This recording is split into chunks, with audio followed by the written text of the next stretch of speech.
Oi, bom dia, tudo bom? Hoje é dia 15 de outubro de 2025, quarta-feira, é o dia que eu sirvo na minha igreja. Acabando aqui, eu vou me arrumar para sair, ainda não terminei. E hoje a gente está no dia 288 de leitura e eu vou ler Mateus 8, 9 e 10. Então vamos lá. Ai, eu adoro Mateus. A cura de um leproso, Mateus 8. Quando ele desceu do monte, grandes multidões o seguiram. Um leproso, aproximando-se, adorou-o de joelhos e disse: Senhor, se quiseres, pode purificar-me. Jesus estendeu a mão, tocou nele e disse: Quero, seja purificado. Imediatamente lhe foi purificado da lepra. Em seguida, Jesus lhe disse: Olhe, não conte isso a ninguém, mas vá mostrar-se ao sacerdote e apresente a oferta que Moisés ordenou para que sirva de testemunha. Um centurião demonstra fé. Entrando Jesus em Cafarnaum, dirigiu-se a ele o centurião pedindo-lhe ajuda e disse: Senhor, meu servo está em casa, paralítico, em terrível sofrimento. Jesus lhe disse: Eu irei curá-lo. Respondeu o centurião: Senhor, não mereço receber-te debaixo do meu teto, mas dize apenas uma palavra e o meu servo será curado. Pois eu também sou homem sujeito à autoridade com soldados sob o meu comando. Digo a um, vá, e ele vai, e a outro, venha, e ele vem. Digo ao meu servo, faça isso, e ele faz. Ao ouvir isso, Jesus admirou-se e disse aos que o seguiam: Digo-lhes a verdade, não encontrei em Israel ninguém com tamanha fé. Eu lhes digo que muitos virão do Oriente e do Ocidente e se sentarão à mesa com Abraão, Isaque e Jacó no reino dos céus. Mas os súditos do reino serão lançados para fora nas trevas, onde haverá choro e ranger de dentes. Então Jesus disse ao centurião: Vá, como você creu, assim lhe acontecerá. Na mesma hora, o seu servo foi curado. Aí, o poder de Jesus sobre os demônios e as doenças. Entrando Jesus na casa de Pedro, viu a sogra deste de cama com febre. Tomando-a pela mão a febre, a deixou e ela se levantou e começou a servi-lo. Ao anoitecer, foram trazidos a ele muitos endemoniados, e ele expulsou os espíritos com uma palavra e curou todos os doentes. E assim se cumpriu o que fora dito pelo profeta Isaías. Ele tomou sobre si as nossas enfermidades e sobre si levou as nossas doenças. Quão difícil é seguir Jesus. Acho que eu vou espirrar.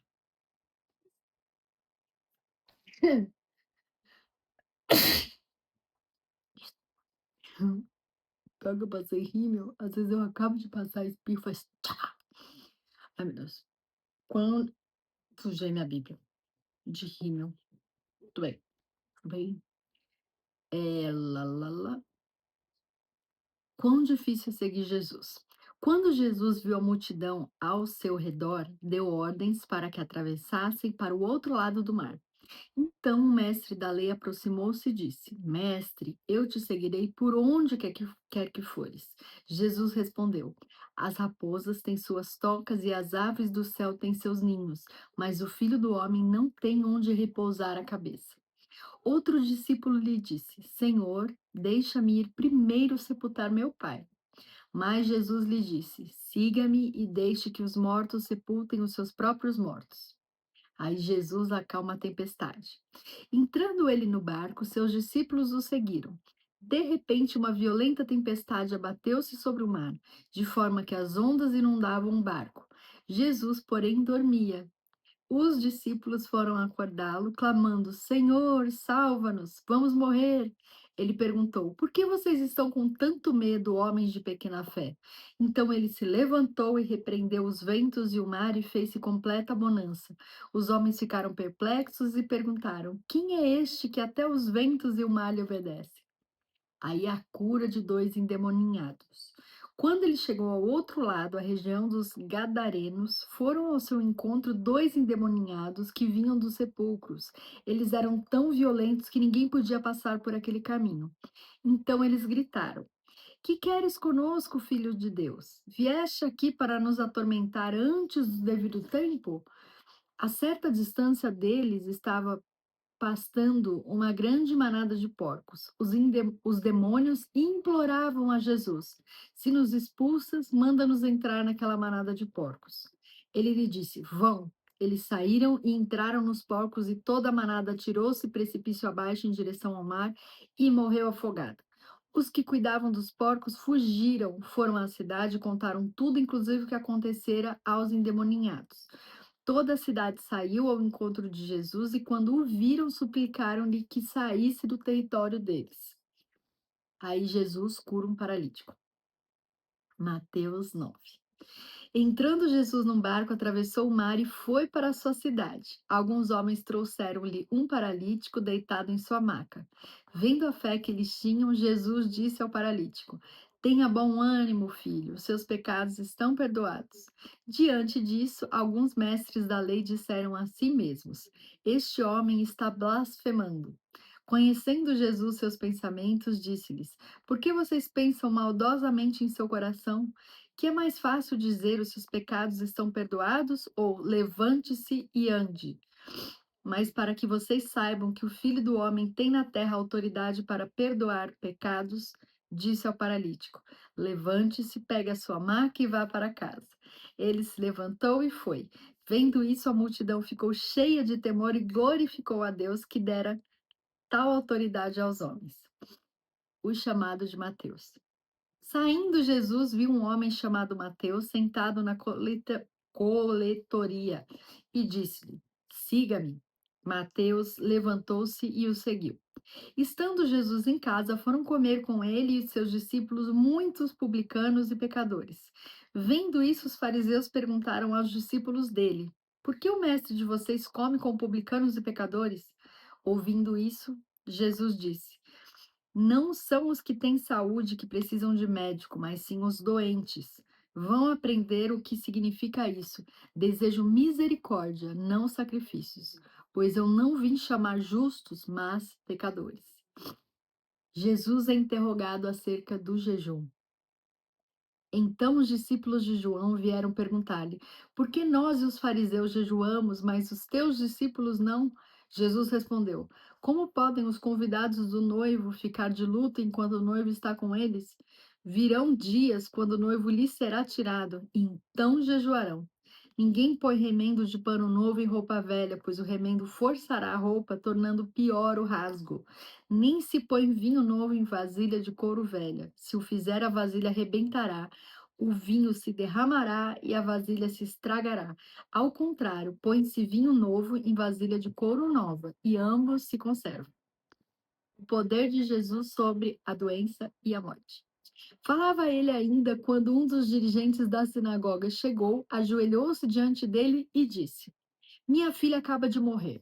Vem e impõe a tua mão sobre ela e ela viverá.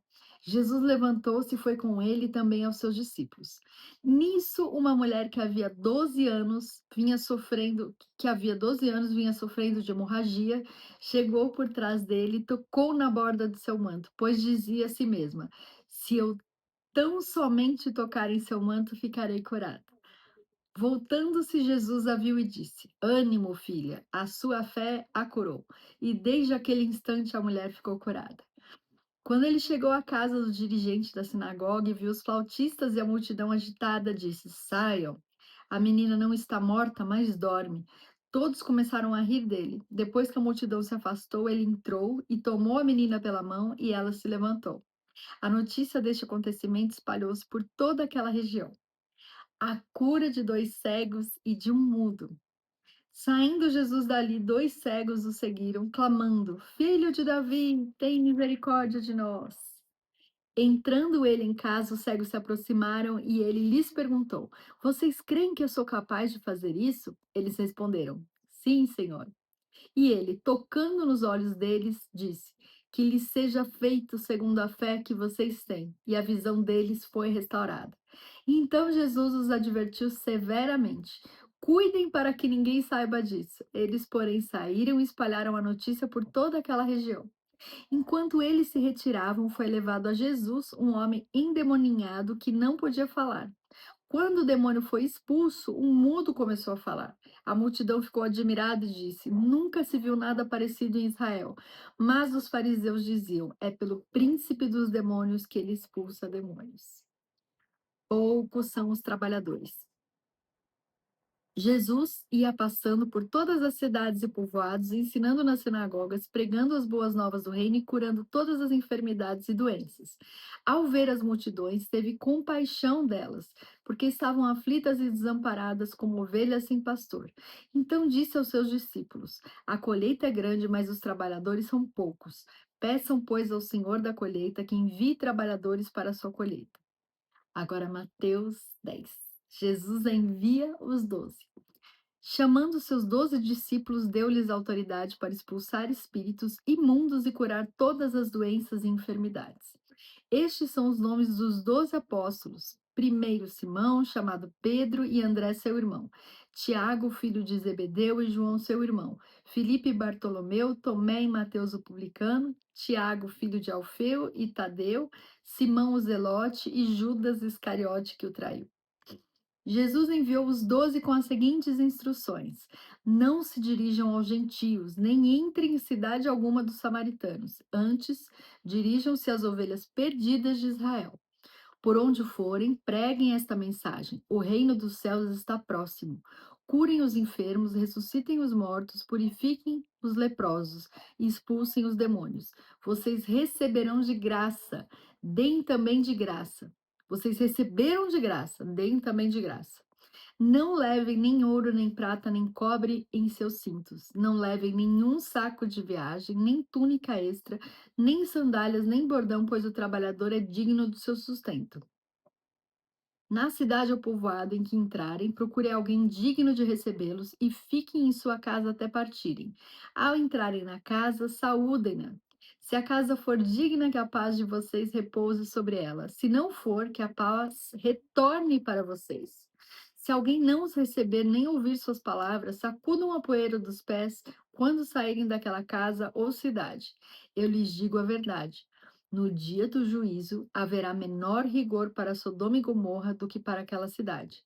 Eu os estou enviando como ovelhas entre lobos, portanto, sejam astutos como as serpentes e sem malícias como as pompas. Tenham cuidado, pois os homens os entregarão aos tribunais e os açoitarão nas sinagogas deles. Por minha causa, vocês serão levados à presença de governadores e reis como testemunhas a eles e aos gentios.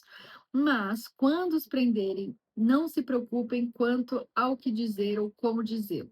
Naquela hora lhes será dado o que dizer, pois não serão vocês que estarão falando, mas o Espírito do Pai de vocês falará por intermédio de vocês.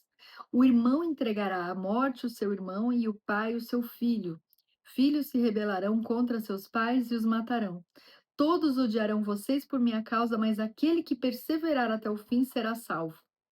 Quando forem perseguidos num lugar, fujam para outro. Eu lhes garanto que vocês não terão percorrido todas as cidades de Israel antes que venha o Filho do Homem. O discípulo não está acima do seu mestre, nem o servo acima do seu senhor. Basta ao discípulo ser como seu mestre e ao servo como seu senhor. Se o dono da casa foi chamado Beelzebu, quanto mais os membros da sua casa. Portanto, não tenham medo deles. Não há nada escondido que não venha a ser revelado, nem oculto que não venha a se tornar conhecido. O que eu lhes digo na escuridão, falem à luz do dia. O que é sussurrado em seus ouvidos, proclamem dos telhados. Não tenham medo dos que matam o corpo, mas não podem matar a alma. Antes tenham medo daqueles que podem destruir tanto a alma como o corpo do inferno. Não se vendem dois pardais por uma moedinha? Contudo, nenhum deles cai no chão sem o consentimento do Pai de vocês. Até os cabelos da cabeça de vocês estão todos contados. Portanto, não tenham medo, vocês valem mais do que muitos pardais. Quem, pois, me confessar diante dos homens, eu também o confessarei diante do meu Pai que está nos céus. Mas aquele que me negar diante dos homens, eu também o negarei diante do meu Pai que está nos céus. Não pensem que vim trazer paz à terra. Não vim trazer paz, mas espada, pois eu vim para fazer que o homem fique contra seu pai, a filha contra sua mãe, a nora contra sua sogra, os inimigos do homem serão os da sua própria família. Quem ama seu pai ou sua mãe mais do que a mim não é digno de mim. Quem ama seu filho ou sua filha mais do que a mim não é digno de mim. E quem não toma a sua cruz e não me segue não é digno de mim. Quem acha que a sua vida a perderá e quem perde a sua vida por minha causa a encontrará. Quem recebe vocês, recebe a mim. E quem me recebe, recebe aquele que me enviou. Quem recebe um profeta, porque ele é profeta, receberá a recompensa de profeta. E quem recebe um justo, porque ele é justo, receberá a recompensa de justo. E se alguém der mesmo que seja apenas um copo de água fria a um desses pequeninos, porque ele é meu discípulo, eu lhes asseguro que não perderá a sua recompensa. É isso então, gente. Ai, que vocês tenham uma quarta-feira abençoada. Um abraço bem forte. Curte, deixa um comentário para eu responder, que eu adoro ler e responder os comentários. E compartilha com quem você acha que precisa ouvir a palavra. Um beijo, obrigada pela companhia e fique com Deus.